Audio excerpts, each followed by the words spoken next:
Hello brilliants, अभी हम कर रहे हैं 7th क्लास के लिए chapter congruence of triangles 7.2 exercise question number 6। Complete the congruence statement. आपको कॉन्ग्रुएंस स्टेटमेंट कंप्लीट करनी है। यहाँ पर BCA ट्रायंगल BCA दे रखा है और आपको यहाँ लिखना है कि क्या आएगा। तो ये करने के लिए आप यहाँ पर RHS कॉन्ग्रुएंस रूल का भी इस्तेमाल कर सकते हैं, क्योंकि 90 डिग्री एंगल भी है, एक साइड हो गई और एक हाइपोटेन्यूज हो गई। यहाँ पर आप angle side angle congruence rule का भी इस्तेमाल कर सकते हैं, या फिर आप ट्रिपल एस कॉन्ग्रुएंस रूल का भी यहाँ इस्तेमाल हो सकता है। तो देख पा रहे हैं आप कि आप यहाँ पर कोई भी रूल अप्लाई कर सकते हैं। तो किसी एक रूल का इस्तेमाल करके आपको कॉरस्पॉन्डिंग पॉइंट्स लिखने हैं।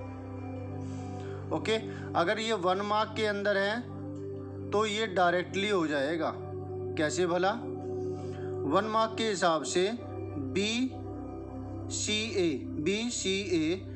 अब B का कोरस्पॉन्डिंग पॉइंट, ये वाला एंगल इस वाले एंगल के बराबर बता रखा है, तो B का कोरस्पॉन्डिंग पॉइंट इस ट्रायंगल के अंदर इसके B के बराबर ही हुआ, तो B की जगह B ही आ जाएगा।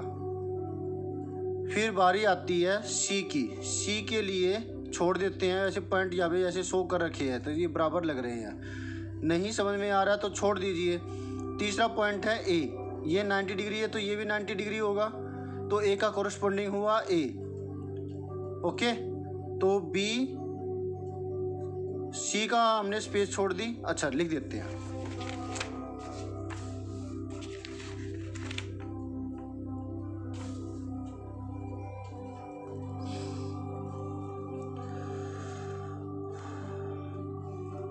फिगर ही बना देते हैं।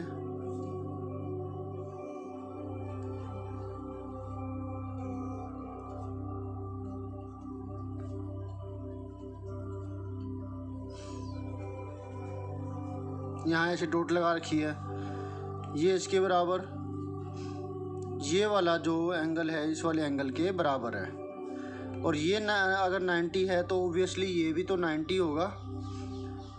Triangle BCA congruent to triangle, तो ये कोरस्पॉन्डिंग एंगल्स हमारे सामने हैं, तो हम उसका इस्तेमाल करके इसे कर सकते हैं डायरेक्टली 1 मार्क के हिसाब से। तो B का कोरस्पॉन्डिंग B हमने किया, C के लिए हमें नहीं पता, तो A का कोरस्पॉन्डिंग A ही है, क्योंकि ये भी 90 है और ये भी 90 है। बचा कौन? यहाँ C बच गया और यहाँ भी T बच गया, तो BTA। ये ट्रायंगल लिखने के बाद ये कॉन्ग्रुएंस की जो स्टेटमेंट है ये पूरी हो जाती है। ओके, और अगर ज़्यादा मार्क्स में ये मिलता है तो आप इसका इस्तेमाल कर सकते हैं दोनों ट्रायंगल लिख करके, in triangle ABC and triangle ABT। देखिए, ये वाली साइड और ये वाली साइड और इनके बीच का angle, side angle side congruence rule का हम इस्तेमाल करेंगे। फिर उसमें क्या होगा, ABC का पार्ट, इसे हम नाम दिया 1, इसको नाम देते हैं 2। एंगल 1 इक्वल टू एंगल 2, क्यों? गिवन। AB बराबर में AB, क्यों? कॉमन, क्योंकि AB है वो इसमें भी आ रही है और AB है वो इसमें भी आ रही है। फिर तीसरी जो चीज़ है वो BC, इसकी BC डबल बार लगी हुई है, इसकी BT के बराबर है, डबल बार लगी हुई है।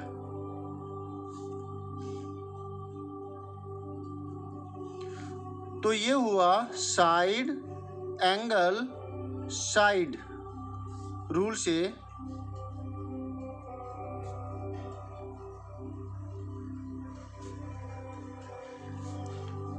ट्रायंगल BCA हमें यही लेना है, क्योंकि हमें ये स्टेटमेंट पूरी करनी है। यहाँ ये दे रखी है,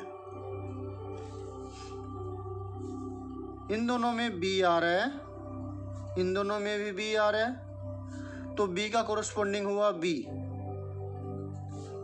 बचा, अब यहाँ पे बचा है, हमें C चाहिए, C, यहाँ पे C बचा है और यहाँ पे T बचा है, तो C का कोरस्पॉन्डिंग हुआ T। यहाँ पे ए बचा, यहाँ पर ए बचा, तो ए का कोरस्पॉन्डिंग हुआ ए, बी टी ए, ऊपर वाली स्टेटमेंट हमारी आ गई। ठीक है, तो ये हो गया। अब नेक्स्ट पार्ट इसका, ये वाली फिगर। तो यहाँ पर तो तीनों साइडें भी बराबर दे रखी है। मुझे तो ये लगता है कि ये कोई एक्सरसाइज है ही नहीं।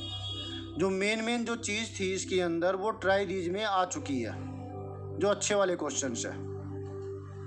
यहाँ पर जैसे पूरा ऐसे ही कर रखा है, सिंपल से सम्स दे रखी है। तो ये जो साइड है वो इस साइड के बराबर गिवन है, डबल वाली।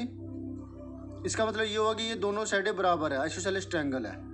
ये वाली साइड इस साइड के बराबर कर सकते हैं, ये वाली साइड हम इसके भी बराबर लेकर के चल सकते हैं। तो उस केस में ये जो कॉन्ग्रुएंसी का निशान है अलग अलग आ सकता है, दो रूप में आ सकता है। अगर हम इसको इसके बराबर लें तो एक रूप आएगा, अगर इसको हमने इसके बराबर लिया और इसको इसके बराबर लिया तो एक अलग रूप आएगा। तो यहाँ पर ये आंसर अलग आ सकता है दो रूप में। ठीक है, और जो ये साइड है वो इस साइड के बराबर गिवन है। तो इसे तो लिख करके देखना पड़ेगा। मैं तो ये कहता हूँ कि आपको डायग्राम बना लेना चाहिए, इससे आपकी क्लैरिटी बढ़ती है और टीचर को भी अच्छा लगता है कि भाई बच्चे ने मेहनत की है। ठीक है, छोटा बड़ा बन गया ये, इसे काट देते हैं। आप पेंसिल से बनाइएगा।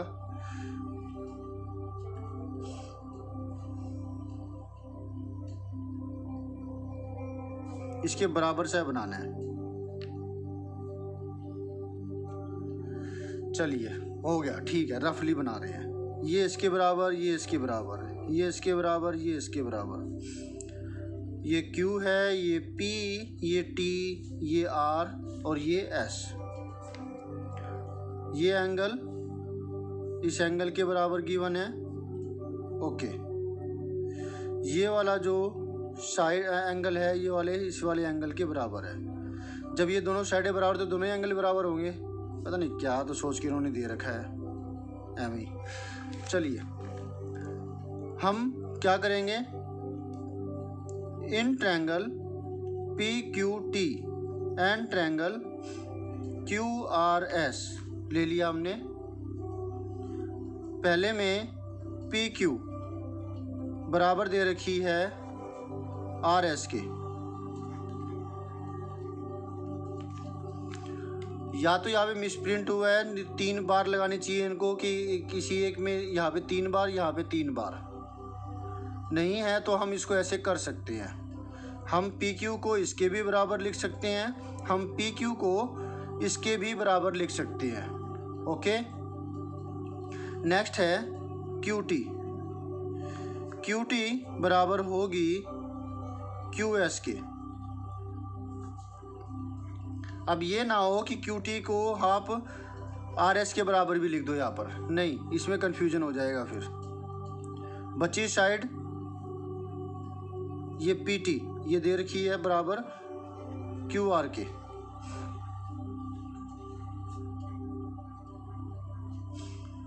अब 2 पेयर लेंगे, ये 2 पेयर लिए हमने, इन दोनों में TR है और इन दोनों में QR है। तो QT का कोरस्पॉन्डिंग पॉइंट हुआ Q।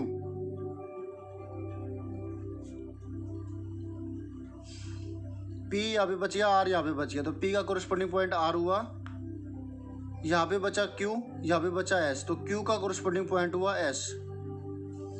यहाँ पे T है, T का Q आएगा, RSQ।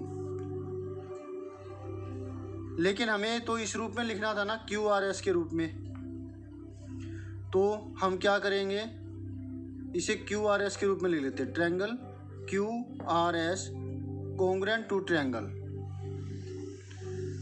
यहाँ Q का कोरस्पॉन्डिंग पॉइंट निकला है T, S का फिर R की बारी, R है ना सेकंड पोजीशन पे, हमें R का कोरस्पॉन्डिंग पॉइंट हमने निकाला P, तो यहाँ P लिख दिया।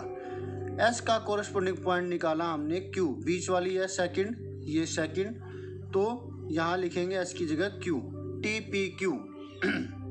ओके, तो इस तरीके से हमने ये वाला पार्ट, ये वाला क्वेश्चन पूरा कर लिया। ज़्यादा मार्क्स में आए तो इसको आप ऐसे अच्छे से करके देखेंगे। ओके, नहीं तो आप कोरस्पॉन्डिंग एंगल से भी निकाल सकते हैं की वो एंगल से कंपेयर करके P का कोरिस्पोंडिंग पॉइंट होगा R और T का कोरिस्पोंडिंग पॉइंट होगा Q, इस तरीके से ओके, एंगल से डायरेक्टली। ओके स्टूडेंट्स, तो फिर मिलते हैं नेक्स्ट वीडियो में नेक्स्ट सॉल्यूशन के साथ। बाय।